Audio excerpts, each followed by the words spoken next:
Okay. So, welcome everybody. Here it is, June 18th already. Hard to believe, but maybe it'll warm up one of these days. First up on the agenda appears to be review and approve May 21 meeting minutes. I'll make a I'll motion. entertain a motion. I'll move to approve the May 21 minutes. Kate, you're muted.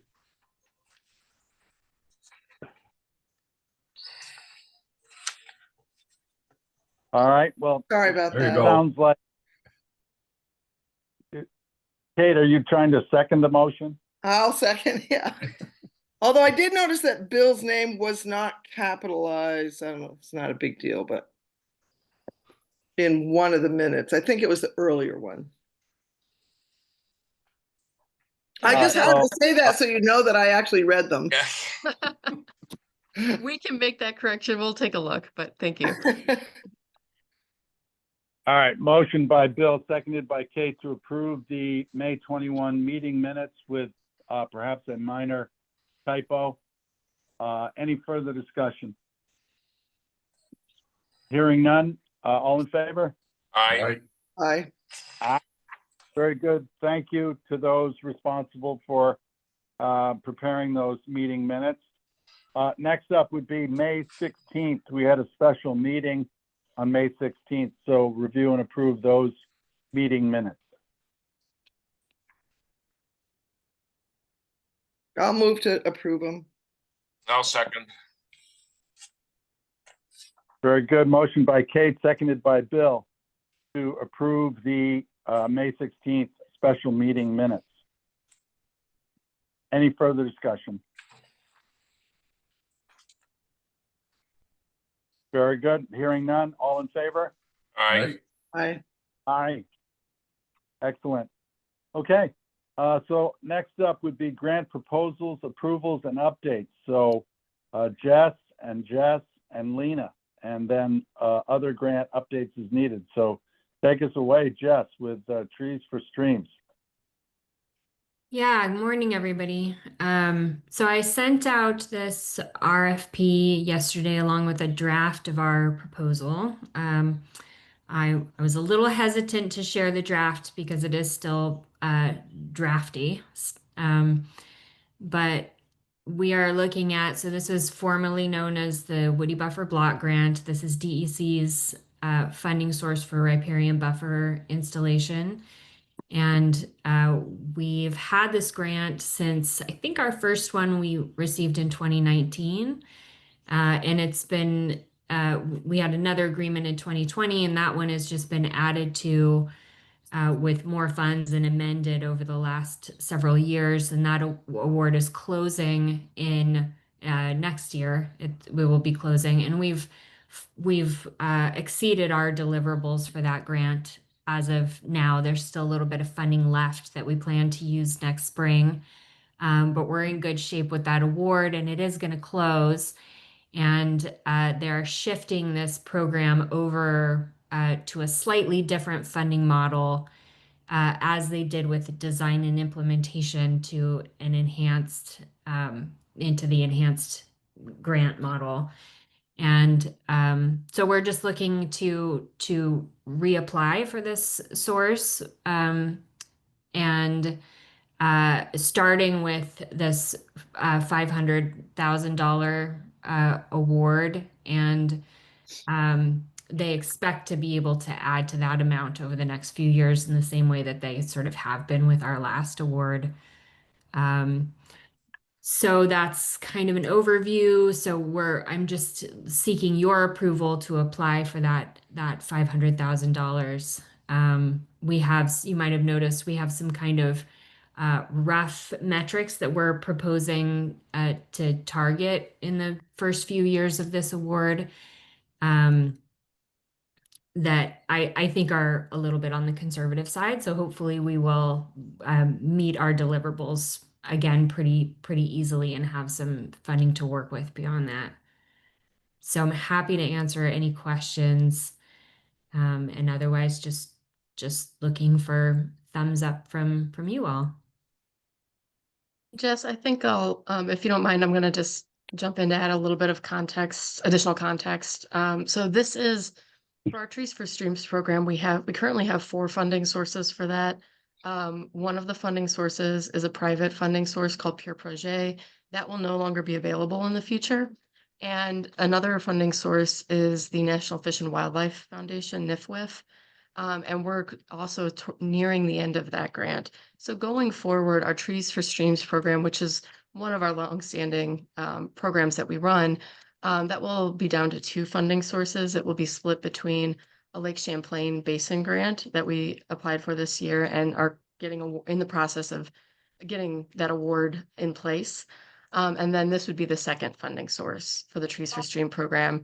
And that would cover us the next couple of years. And as Jess said, we would seek to, the strategy would be to seek to add to this award in the future to continue the program overall.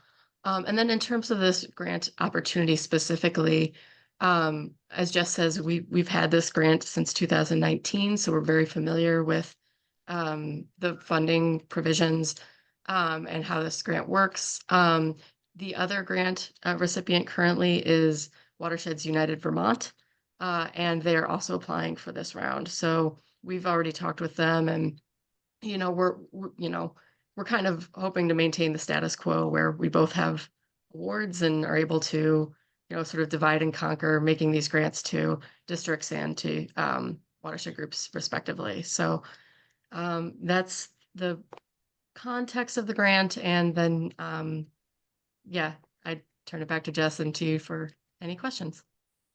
Thanks, Claire. I have a few questions. So the way these grants work is it'll come to council and then they'll look for proposals from the different districts, and the districts presumably would look for projects within their area. You probably had this in your message. I don't remember, but what's the timeline for that? Yeah, for this particular award, they've proposed a period of performance from this year through 2031. Oh, that's right. Yeah, I remember seeing that. Okay. Okay, so within that time frame, then districts and or projects within a district could apply for it. That's right. Okay, all right.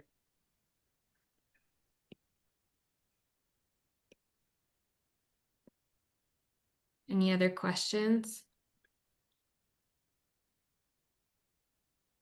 Thought it looked pretty standard. Yeah.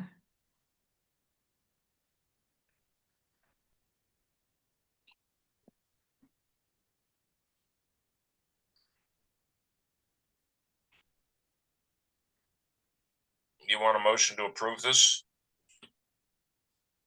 That would be great. Yes. Okay, well, I move that we apply for the Trees for Streams Woody Buffer Grant, block grant funding. I could second that. Great. Thanks. So, Rick, sounds like motion was made by Bill and seconded by Richard. Yep. Sounds good. Thank you. Any further discussion on the motion?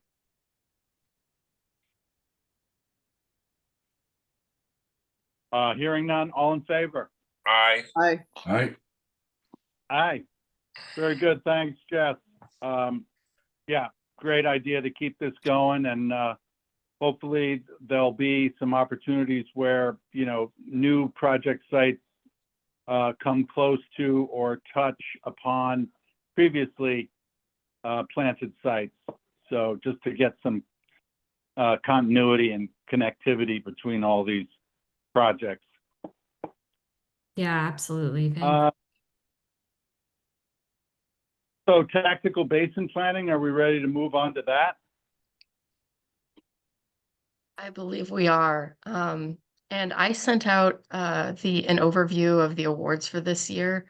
Unlike the Trees for Streams item, this is a grant that we don't have a lot of control over. And so historically, we've not asked for approval for this because we actually don't have discretion over how these funds get awarded.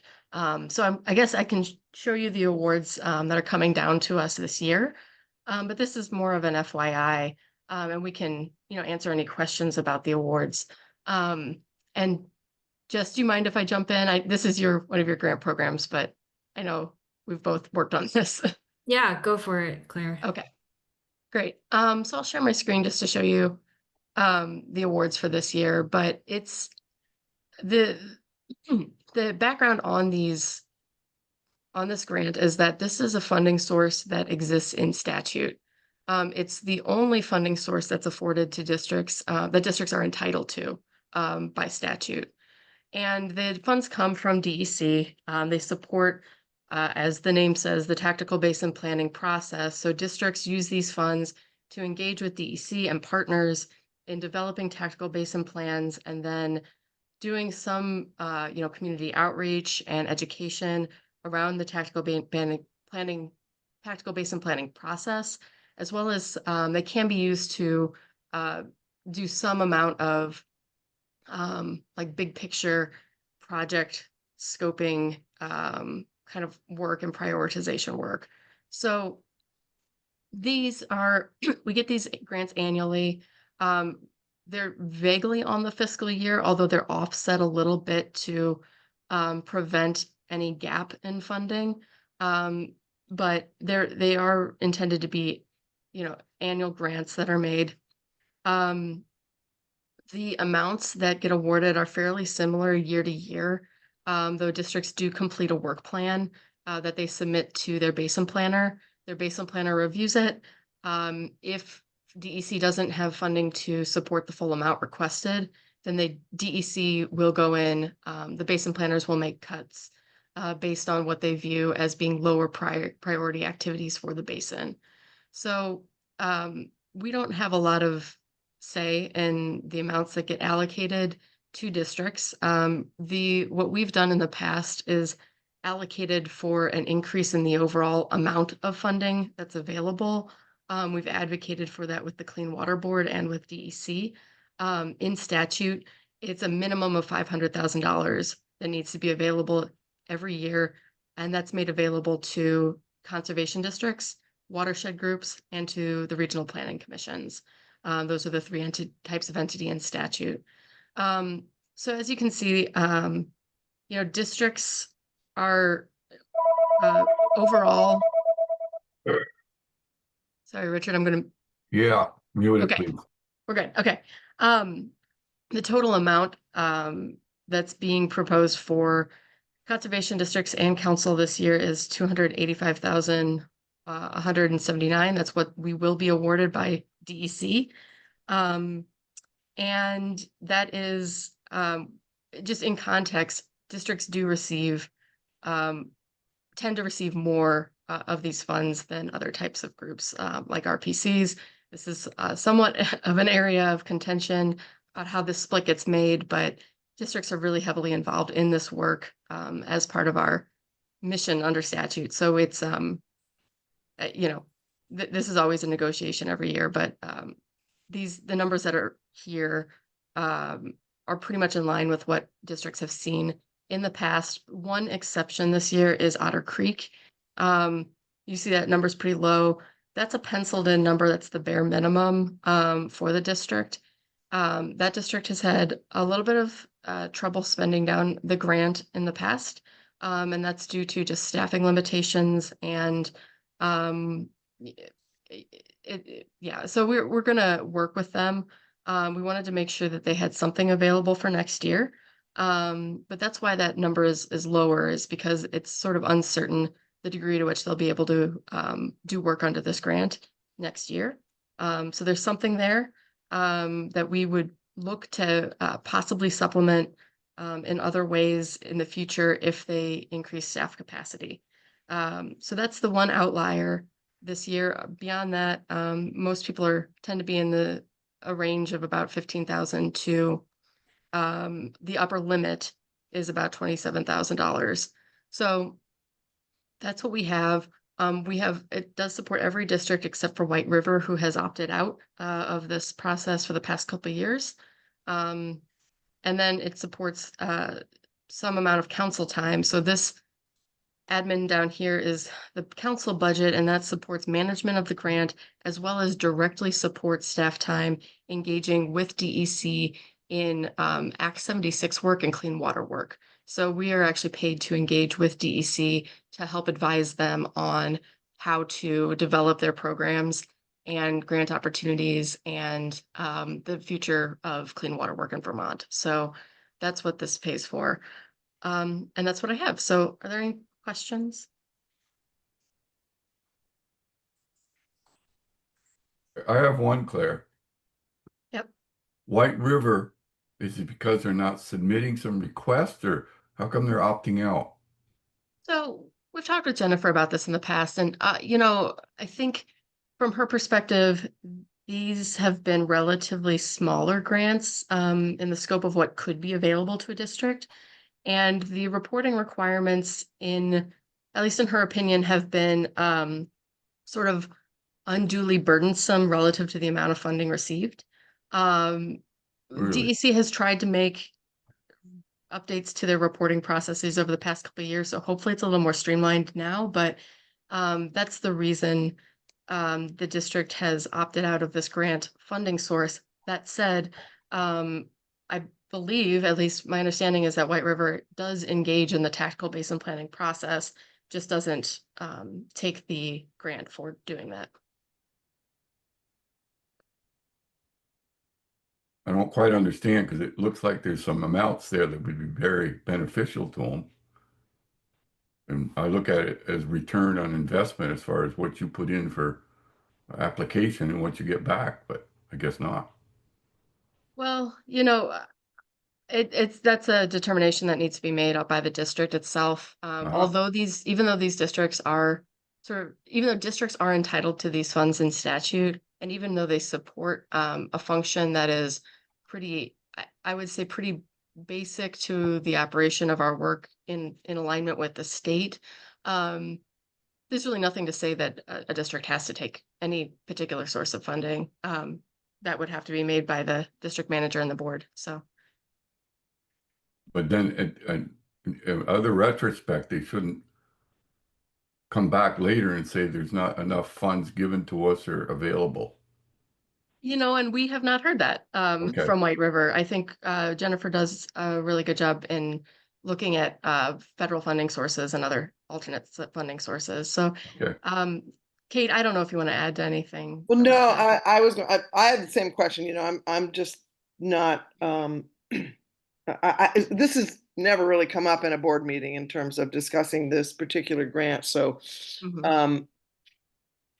you know, I definitely was gonna bring that up myself as a, you know, on the board, so thanks, Richard, for asking that. Yeah, I don't know, I can't answer it, because we have, the discussion hasn't come up, at least that I can remember, as a, well, you know, we've had a board meeting, so. That's Yeah. definitely something that I think we should discuss, for sure, you know, for all the reasons Richard brought up. Yeah, absolutely. So FY26 is sort of locked in for this year, but if White River were interested in the future, this opportunity is always available. It's an annual process.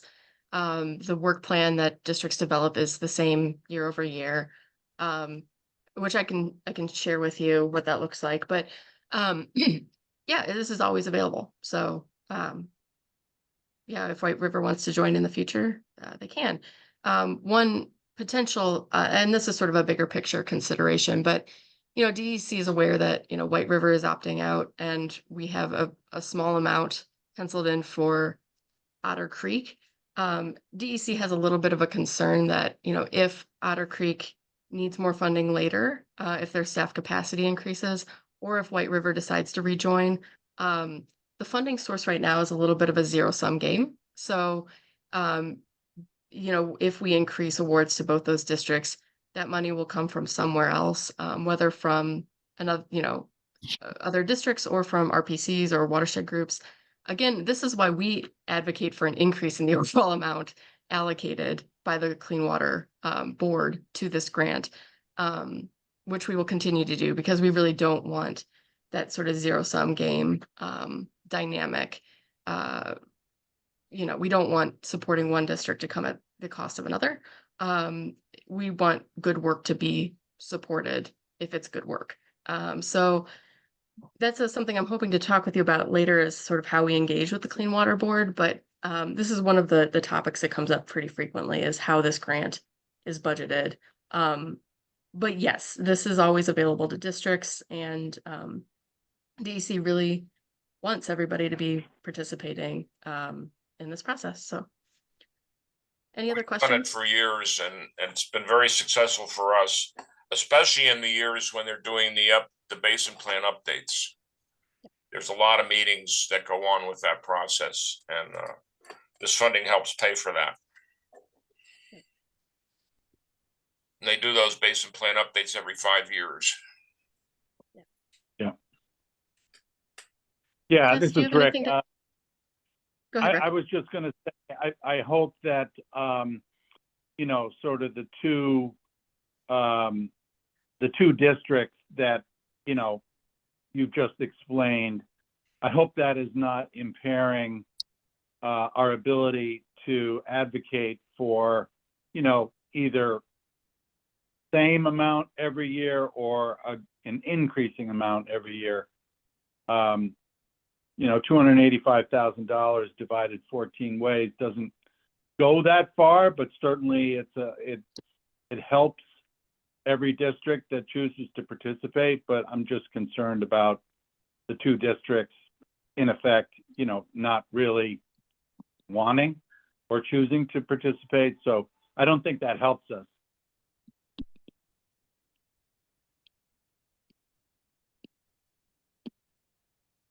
But It can anyway, be a challenge, but Yeah.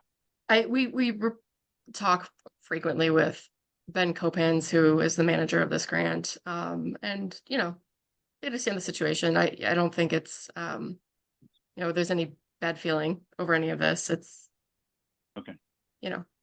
But obviously it's better if we have consistent engagement across the state in this area. But yeah. Right. It only helps us. may be able to bring this up to our board and look into it a little more. Yeah, I mean, that's always a possibility. My understanding is that the district is still engaging in the process. And so and so how that gets paid for is really less of a concern from my perspective. But yeah, absolutely. I'm also happy to, help explain this to any board that has questions. But yeah. And Jess, do you have anything you wanted to add about this? I don't really. My impression has been the same as yours, Claire, talking to Ben. I think like Claire said, it would be ideal to have more money to support tactical basin planning across the board. So as of now, just the lower amount for Otter Creek and having White River not be in the mix with this particular award has just meant, at least for the time being, a little more available for everybody else to do this work. And my sense is also that there's no real hard feelings around those districts not being involved. As long as the work is getting done, and we're kind of working to increase capacity in Otter Creek as well. So.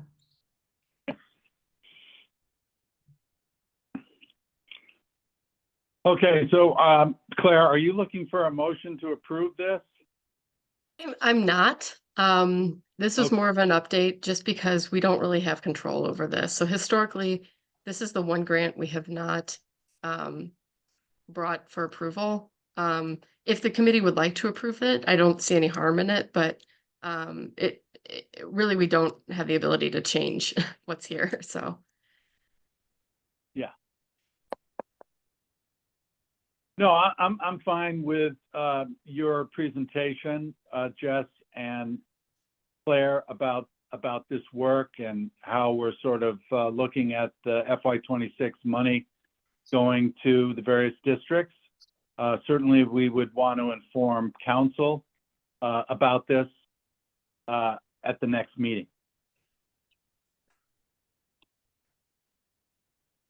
Yeah. So, okay. All right, well then, moving along then, we have the Lena Enhanced Design and Implementation Block Grant. Good morning. So I'm looking for approval from the board. I sent out two projects for you to view. One was the Maidstone Lakeshore implementation for $38,250, and the other was for a project development grant from Orleans for $22,100. These are the last two grants that I need approval on for the last round of applications. So I'm willing to answer any questions or.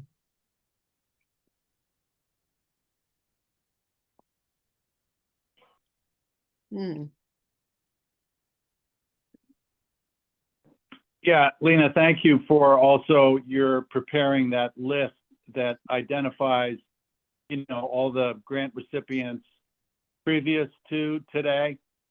So, that's helpful to see, where the money's been going as a reminder.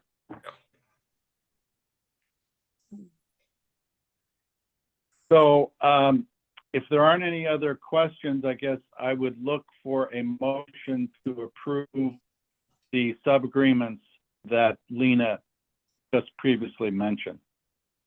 I can make that motion. Okay, I'll second. Motion by Richard, seconded by Bill to approve the two sub-agreements as noted by Lena.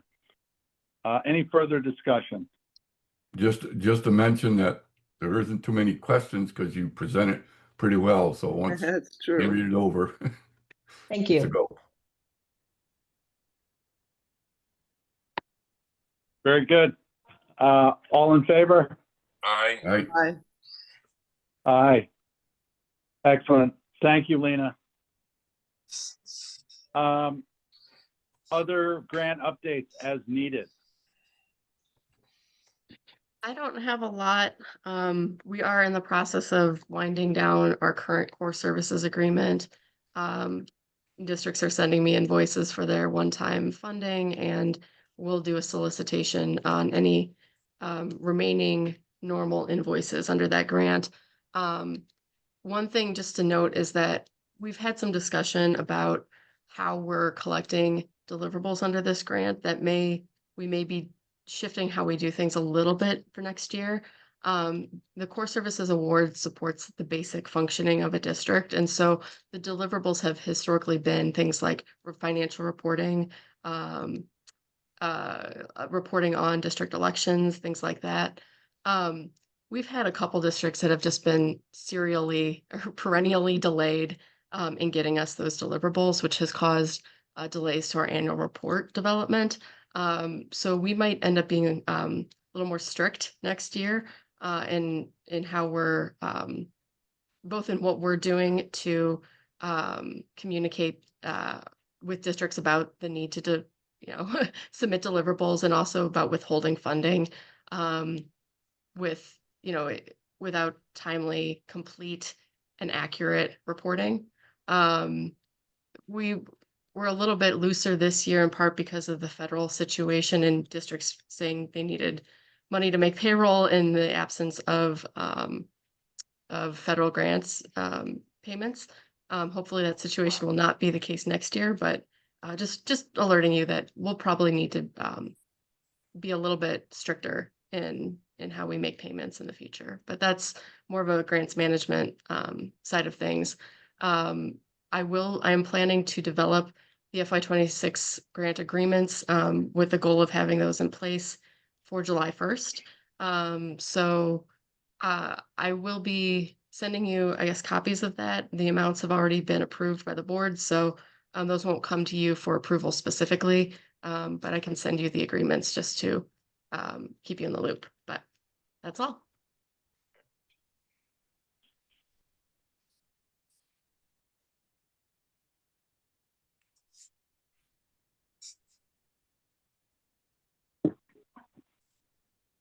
All right. Well, Claire, thank you. Yeah, I'm sorry about the timing issue on reporting, and I think I would hope we'd all recognize that, the time has come where we need to, we've been at this long enough where people need to recognize and understand why deadlines and due dates are part of the program.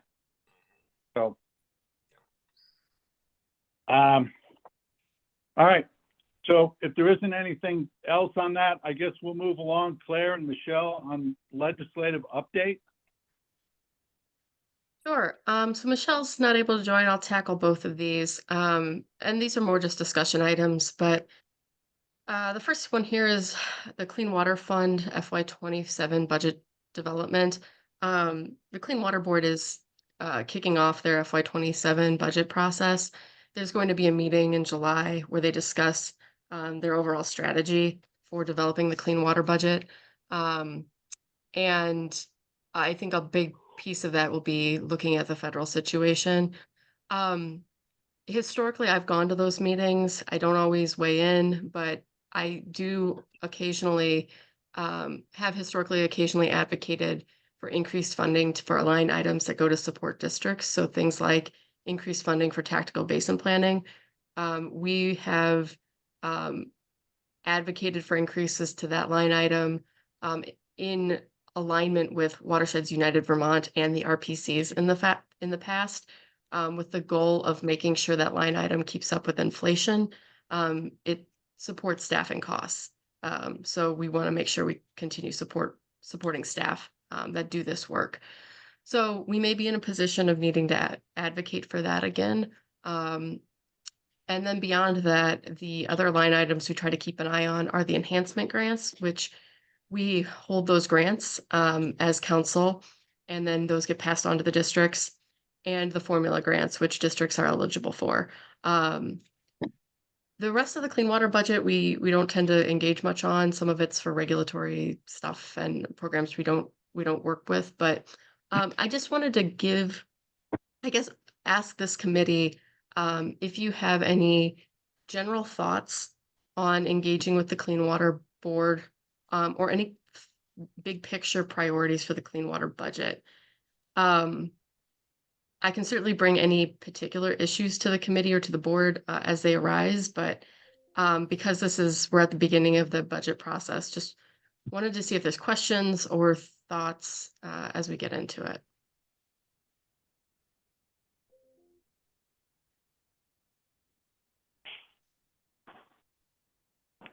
Claire, this is Rick. Again, we are definitely sort of beholden to pursuing clean water money on a project by project, performance measure by performance measure basis. And to the extent that the Clean Water Board is sympathetic and understands what the districts are all about,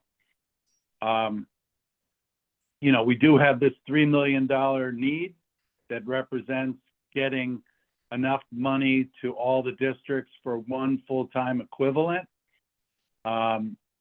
And so, it's not projects per se, but it does allow capacity at all the districts for all the districts to,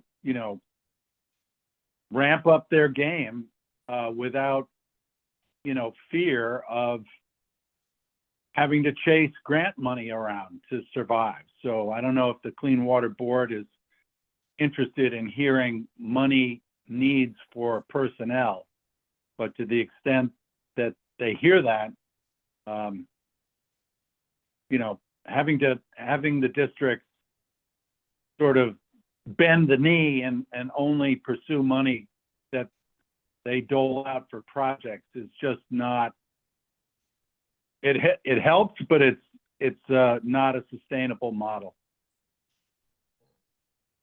No, a quick estimate I had in my mind of a DM in the price ranges that they're commanding. It would take over $1 million just to have DMs in 14 districts. Yeah. Just that one number. We have generally communicated with the board that staffing costs are increasing. Last year, one of the comments we made to them is that health insurance alone for many of our organizations went up between 20 and 25% Yeah. for the year. And so we're trying to make them aware of the challenges of staffing costs and how the individual components of the budget support staff. Some parts of the budget are, supporting obviously like hard infrastructure, purchasing culverts, purchasing materials for bridges, but a lot of it is staffing costs. And so we try to make them aware and keep that on their radar.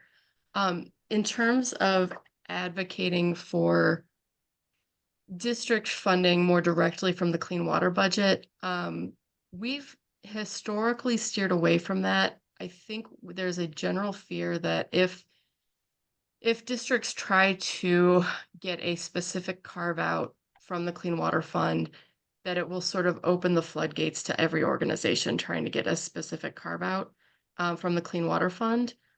This has been a pressure on the Clean Water Fund that the legislature has entertained the past couple of years. Most recently, this past legislative session, there were, I think, 2 or 3 bills that related to specific carve-outs of the Clean Water Fund.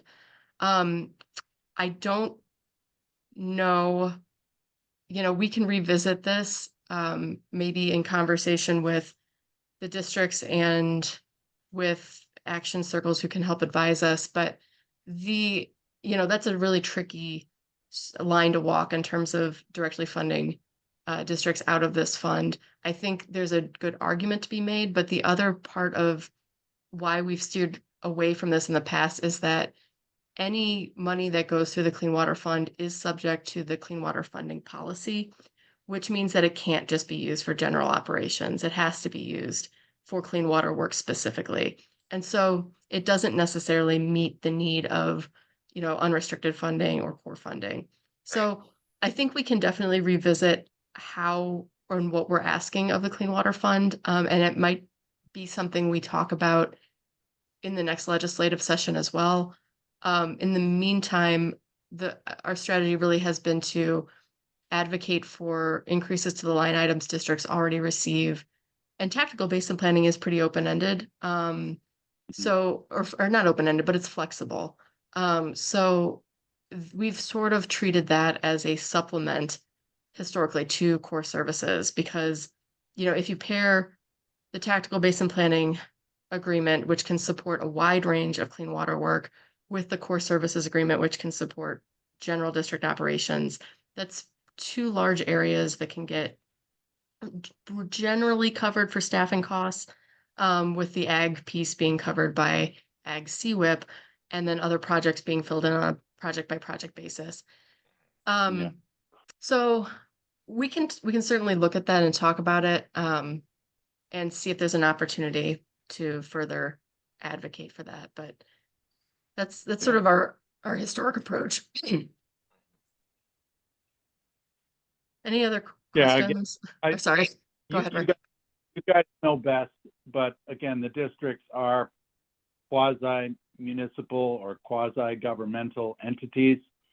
So to the extent that the concern about asking the board, Clean Water Board, for dollars for districts for, operations, again, we're not like other organizations that may have an interest in the Clean Water Fund for operations. Again, we're state agencies or quasi-governmental entities. So I think that sets us apart, if that means anything. It does. And I think we tend to be in the same boat as the RPCs on this. So that would be the big, the big thing is if we get direct funding through this source, they may also want direct funding through this source, which may not be a bad thing. We may have an opportunity to sort of partner with the RPCs in some advocacy in the future. One of their big things, the past legislative session, is that the state should look at directly funding directly funding work that is done by entities that are listed in statute to do that work, rather than funding it by competitive grant. So the idea would be if the RPC is in statute to do some kind of work, that the RPC just gets money to do that work, as opposed to having to apply for it in a competitive grant. The same thing could be true for districts. If districts are in statute to do some kind of work, the idea would be that the state just funds them directly rather than routing it through a competitive grant. So Right. that's a conversation that's happening that may benefit us, if we can, make sure that the state, the trick there would be to make sure the state is funding the right entities to do the right things. But that's an opportunity to maybe get additional funding for certain functions, as well as reduce the burden of competitive grant application on districts. So we can look at that.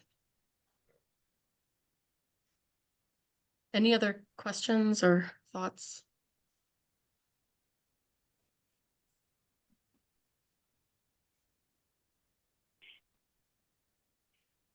If not, and Michelle, I see you've just joined. We were talking about the Clean Water Fund budget engagement. I'm not sure how much you joined for, but we're sort of wrapping up that portion, and then going to move into the core services budget request. But any other questions?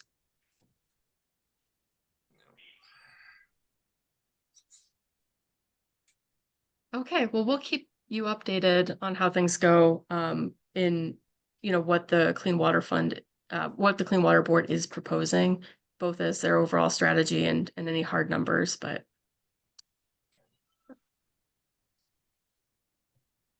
okay, well, if there are no other questions, I can move on to the next item, which is our FY27 core services budget request. And Michelle, you may want to weigh in on this, because this is sort of a strategy discussion, given the fiscal climate of the state. So for some context, every year we develop a budget request for core services. We submit that to the Agency of Agriculture. We have a meeting with them to discuss our request. The Agency of Agriculture will include some number for that line item in their budget that they submit to the governor. And then if the number they submit is not what we've requested, then we directly engage with the legislature to advocate for an increase. That's our process. So we're going to be going into, typically we develop our ask over the summer and then have a meeting with the Agency of Agriculture in the fall. This year, we have a lot, or it's anticipated we're going to have a lot of additional pressures on the state budget next year with potential cuts to federal funding. And it's just the uncertainty alone seems to be making the legislature a lot more cautious. We've been advised that there's, both by our agency partners and by action circles, that there is a threat potentially of clawbacks for our current, our FY26 core services award.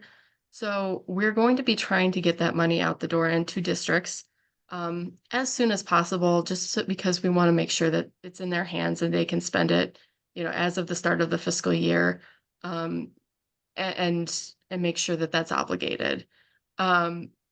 For FY27, we would be potentially facing a stronger pressure for budget cuts.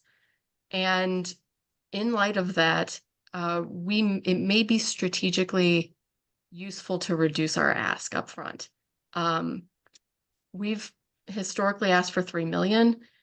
We have gotten $612,000 as our base funding. With in FY27, it'll be $250,000 of one-time funding. That represents a significant increase over the past couple of years. It's nowhere near what I think we need, but the $3 million ask may be a non-starter in the legislature next year. So we wanted to talk about this with you. And Michelle, I don't know if you want to add anything from your perspective on this. Yeah, I don't think we can expect any additional funding in the legislature this coming year. I think, as Claire mentioned, we should work to get our core services agreement, our core services funding out the door as quickly as possible to districts. I would love to use this as an opportunity to ask for more things from districts, but I think in the interest of getting the money to them as quickly as possible, we may need to not do that this year. And then I've sought to understand one of the frustrations we've gotten from the legislature is that the Agency of Ag cuts our core services every year. And then we have to go and ask for getting it back. So I finally asked people at the Agency of Ag why our core services gets cut every year. And the answer is that Governor Scott insists that the ag budget not increase from year to year. He wants a zero increase in the budget. But of course, inevitably, some of the costs that the agency have go up.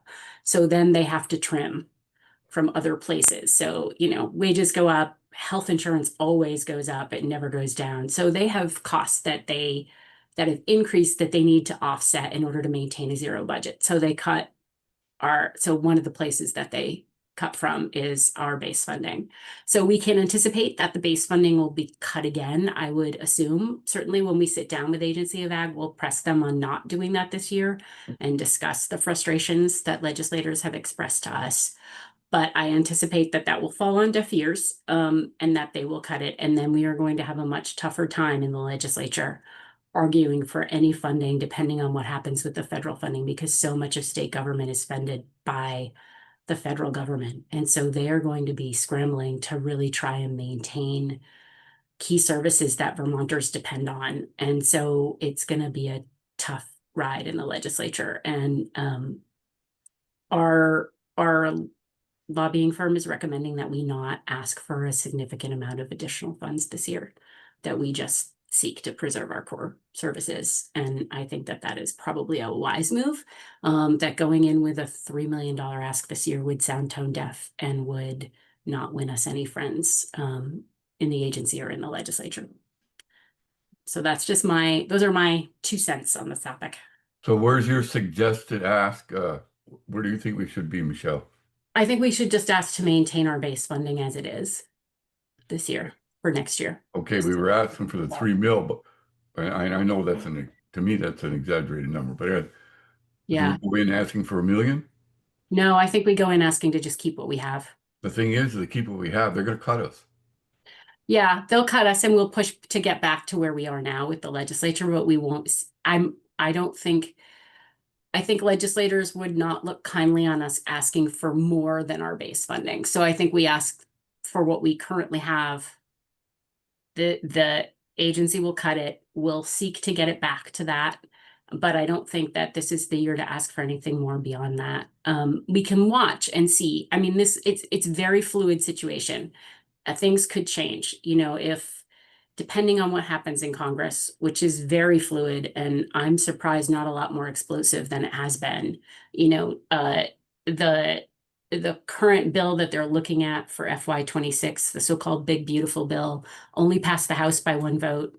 There have been a lot of very tense negotiations going on in the Senate, even within the Republican caucus itself.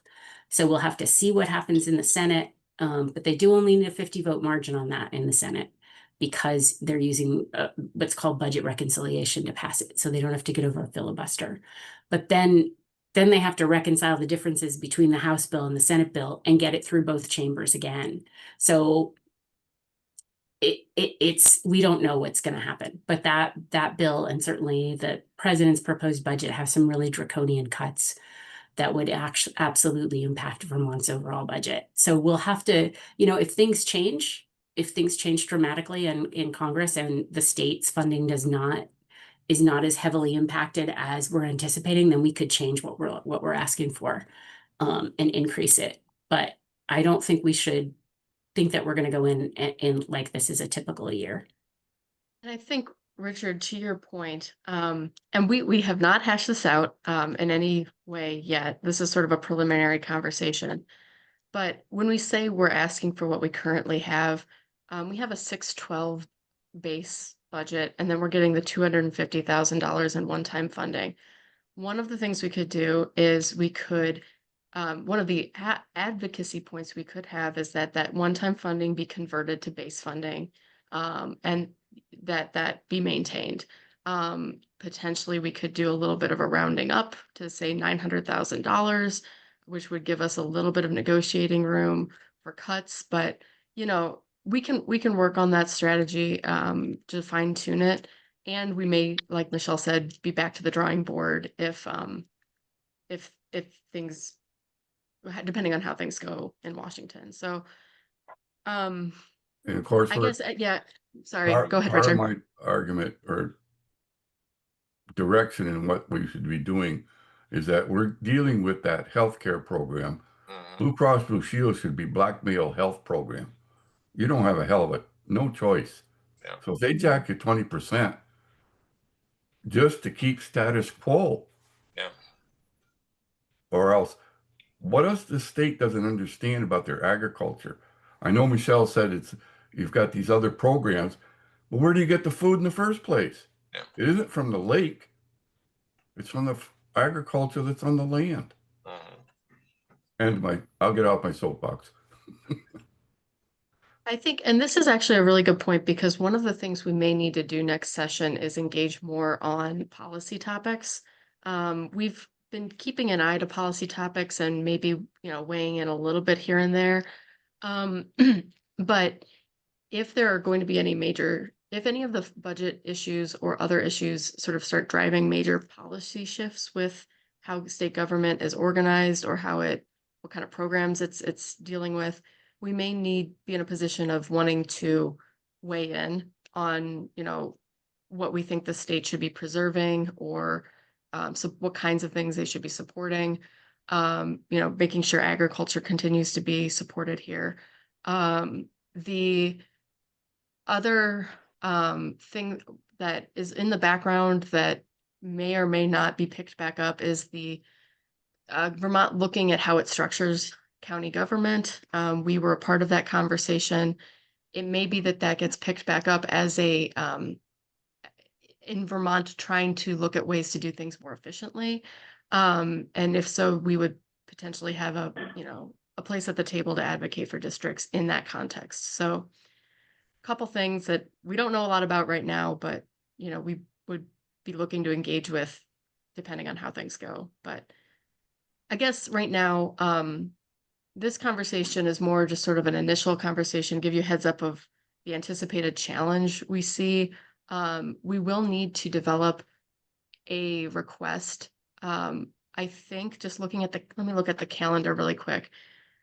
Historically, we have brought the request to the board for approval, so we will need to get the number that we request for core services approved by the board. And I think the timeline, trying to quickly look at the timeline on this. We would be looking at doing that at, let's see, February, May, at our August meeting. Yeah. Would probably be the time to do that. So I think we'll probably need to talk with districts to have the districts all have the opportunity to weigh in on the strategy. And then I would be aiming to get you a more concrete proposal by the August Finance Committee meeting that we could discuss and then the board could approve. So maybe have this in the back of your mind and we can talk about it at the next meeting too.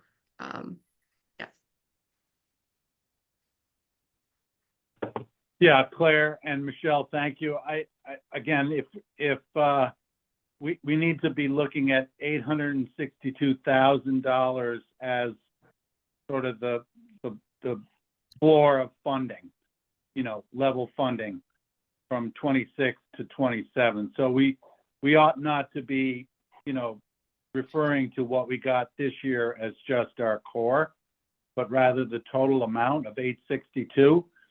And so I'm comfortable. If 3 million is a bridge too far, then 900,000 to $1 million represents what we got this year, and also anticipating increases in operations plus the long-standing ask that we've had for several years now of $3 million. So it would be very unfortunate for districts in FY27 to receive anything less than 862. Thanks, Rick. And I think we can certainly reference the $3 million, at least in context of this is what we think we need Right. to establish the context of whatever Yeah. our ultimate ask ends up being. Yeah. And you go and bring up the fact in the discussion that, yes, we were asking for 3 million. That would be the top, take care of everything. But we can get along with a third of that. Right. So don't cut us below that. Right. And that's the process we'll probably need to do with the districts, is sort of a triage of what is, what is absolutely crucial, what is a nice to have, what is, do that work of saying, and Rick, yes, absolutely, we can, peg that number as a cannot go below number, but we need to be able to talk intelligently with the legislature about, what the impacts of cuts actually are, and what the impact of additional funding would be. So we'll need to do that work with districts to get some concrete, the concrete impacts nailed down. But yeah. Okay. Because I can't use the analogy about not feeding the dry cow because they don't understand. Right. Right.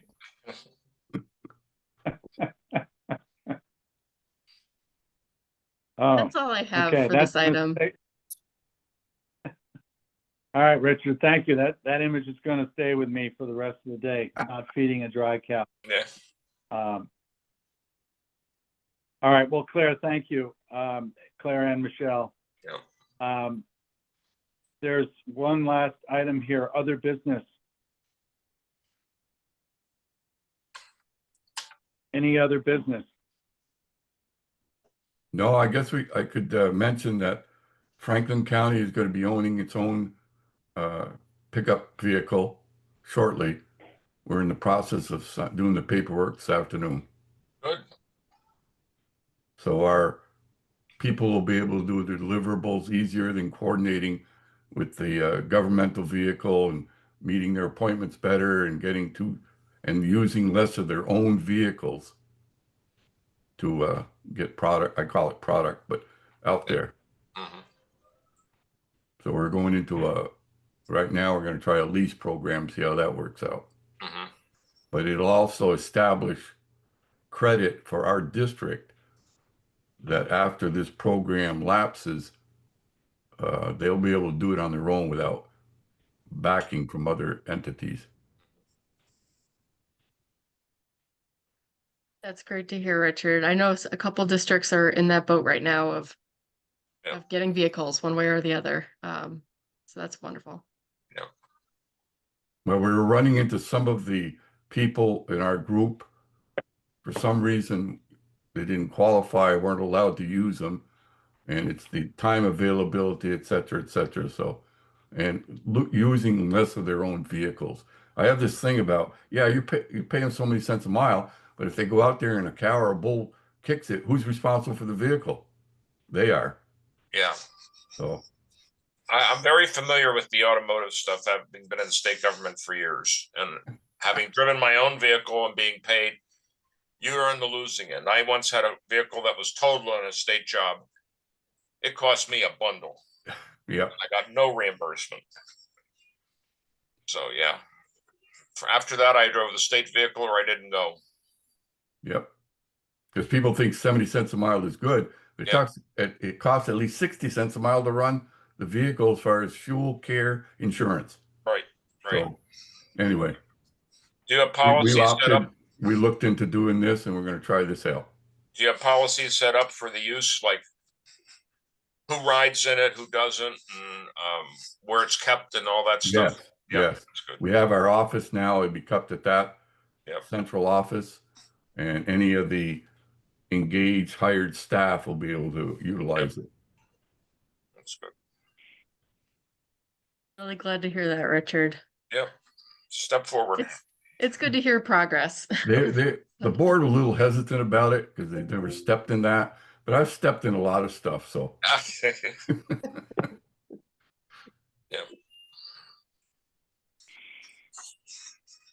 Well, Rick, I don't have any other business. Anybody else? No, No, All right, then. I guess, thank you, everybody. I'll take a motion to adjourn. so move. second, Motion by Richard, seconded by Bill. Any further discussion? All in favor? aye. Very good. 9:35 a.m. Thank you, everybody. Yep, thank Yep. you. Thank you.